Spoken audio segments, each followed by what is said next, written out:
General Beadle was raised in Michigan. He came from a fairly affluent family, and when he got done with his public education, his father offered him the family farm or $1,000, and at that time $1,000 was a fair amount of money. Well, he decided to take the money and advance his education, and he became a lawyer. He practiced law for 1 year and then decided to get his degree in civil engineering. And he was in the Union Army. He knew Abraham Lincoln, and that's where he became a general.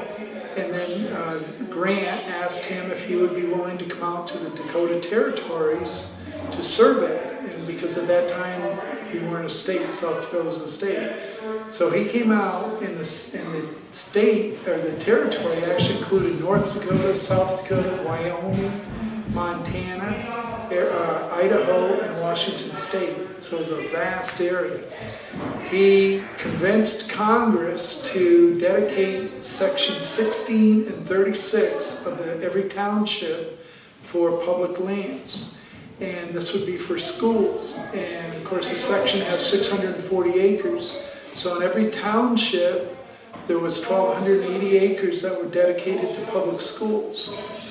He also convinced Congress that that money, if that land was ever sold, that money had to go towards public education. And so consequently, and it could not be sold for less than the appraised value, and at that time he appraised the value at $10 an acre.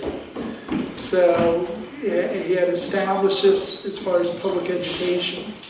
He later then became superintendent of schools in the state of South Dakota. When it became the state, he had a lot of influence in writing things for the state constitution.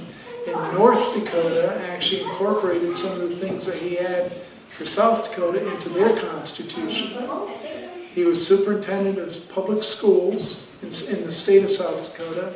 He then went to Madison, and at that time it was called Madison Normal School, which is now DSU, and was superintendent or president of that college, and he also taught history.